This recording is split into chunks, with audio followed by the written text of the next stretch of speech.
kung gusto nyo ng matibay na basketball shoes.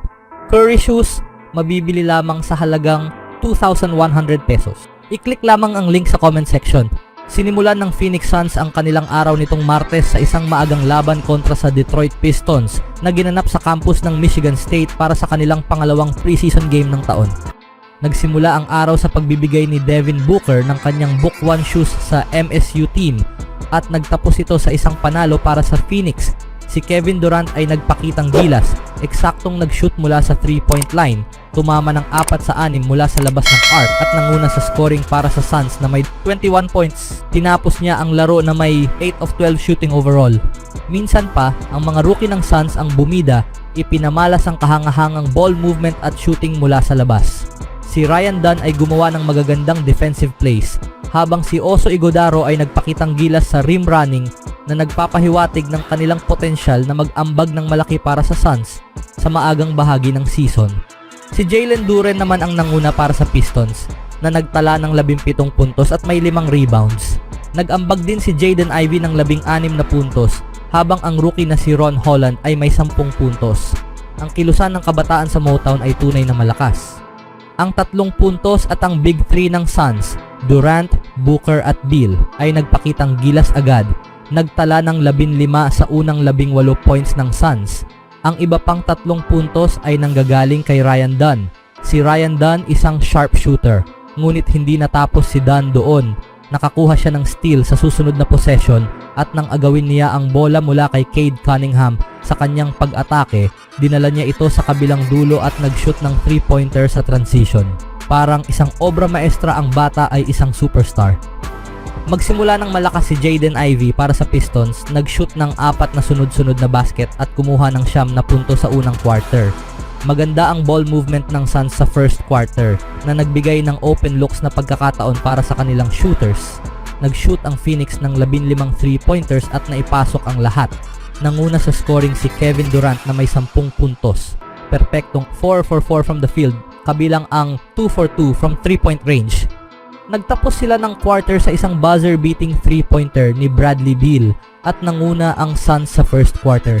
Humina ang opensa pagdating sa second quarter, kung saan pinagsamang 13 puntos lamang ang naitala ng dalawang team sa kalagitnaan ng period at 1 of 13 shooting ang naitala. Pumasok si Bol Bol sa laro na may kasamang malalakas na palakpak mula sa mga fans, ngunit nahirapan siya sa laro, lalo na sa spacing at depensa na nagresulta sa mga ilang maling pasa. Nag-coincide ito sa run ng Detroit na nagbawas ng 10 punto na lead ng Suns at pinaikli ito sa 3 na lamang. Ang timeout na may 3 minuto ang natira ay nagsilbing reset para sa team kasama si Ball. Sinundan ito ng isang solid defensive possession at magandang pasa kay Royce O'Neal para sa isang open 3 na nagbigay ng kalmadong laro para sa Suns. Isa ito sa 3 3-pointers na naipasok ni Royce sa first half. Nag-shoot ang Phoenix ng 11 3-pointers sa ikalawang quarter, ngunit 3 lang ang pumasok. Sa halftime, nanguna ang Suns kontra Detroit. Binuksan ng Suns ang second half kasama ang kanilang starters, ngunit mabagal silang nakahanap ng ritmo na nagbigay daan sa Pistons na makapag-run ng 7-2 at mapababa ang lead sa 2 puntos. Gayunpaman, mabilis nakabawi ang Phoenix at nagkaroon ng 12-5 run na pinangunahan ng mabilis at epektibong ball movement. Isang 3-pointer mula kay Tyus Jones ang nagbigay ng bagong momentum sa Suns. Nagkaroon si Tyus ng solid performance, kumuha ng 7 assists nang walang turnover. Ang passing ay mahusay, natutulungan ang mga player na makuha ang kanilang rhythm. Isang 20-0 run ng Suns ang nagbigay ng pagkakataon sa starters na magpahinga ng maaga. Si Devin Booker, bagamat nag-shoot ng 6 na 3-pointers, hindi nakapasok at nagtapos na may 10 puntos. Nanguna si Kevin Durant na may 21 punto kasama ang 4 of 6 shooting mula sa 3-point range, habang si Bradley Beal ay may 12 puntos. Isa pang standout ay si Oso Ighodaro. Muli siyang nagpamalas ng basketball IQ at crisp spacing. Ang kanyang screening ay matalim at calculated at mukhang alam na alam niya ang laro sa parehong dulo ng court. Nanguna ang Suns sa Pistons matapos ang ikatlong quarter. Sa ika-4 na quarter, nagkaroon ng kaunting gulo sa pagitan ni Damian Lee at rookie Ron Holland, ngunit wala naman itong seryosong epekto. Nagpatuloy ang laro at nakita ang higit pang minuto para sa mga rookies ng Suns, gayon din sina Bol Bol at Frank Kaminsky. Si Colin Gillespie ay nagkaroon ng magandang ika-4 na quarter, nanguna sa Suns na may 9 na punto. Bagamat mas maraming points ang nakuha ng Detroit sa ika-4 na quarter, ngunit nanalo pa rin ang Phoenix Suns. Sa ibang balita naman, sinimulan ng Golden State Warriors ang kanilang preseason sa isang kapanapanabik na panalo laban sa Los Angeles Clippers noong Sabado ng gabi. Habang ang game winner ni Lindy Waters ang nagdala ng tuwa sa buong team, agad na itinampok ni head coach Steve Kerr ang kahangahangang performance ng bagong miyembro na si DeAnthony Melton kasama si Stephen Curry sa starting backcourt. Ang ganda ng kombinasyon nila, sabi ni Kerr tungkol sa duo ni Curry at Melton. Alam ko na hindi maganda ang shooting ni Steph, pero nagiging maganda ang kanilang pagtutulungan.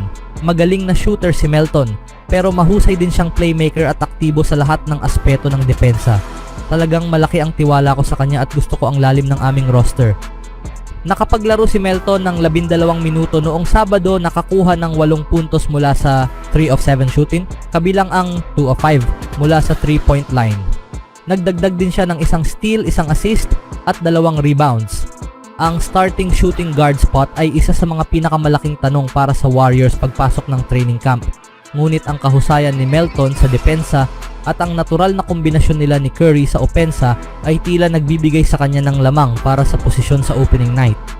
Bilang dating player ng Phoenix Suns, Memphis Grizzlies at Philadelphia, madalas nang hinabol ni Melton si Curry sa court. Ipinapakita rin ng mga players at coach na nararapat sana na mas madalas siyang maglaro para sa Grizzlies laban sa Warriors noong 2022 playoffs. Isang papuri na tinatanggap niya ng may ngiti at walang sama ng loob sa kanyang dating team. Ngayon na magkasama na sila ni Curry sa iisang team, napansin ni Melton kung gaano kalaki ang kaibahan ng pakiramdam na maging kakampi niya. Hindi mo lubos na maiintindihan ang galaw niya hanggat hindi ka nasa court, paliwanag ni Melton. Minsan ipinasa niya ang bola at nasa weak side ako, tapos bigla siyang dumaan at tumakbo at naisip ko, nakalimutan ko.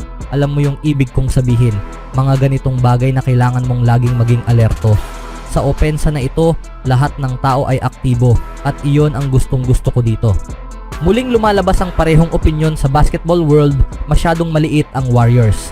Narinig din ni Trayce Jackson Davis ang mga puna noong nakaraang season bilang rookie, ngunit hindi siya naapektuhan noon at hindi niya ito iniintindi ngayon.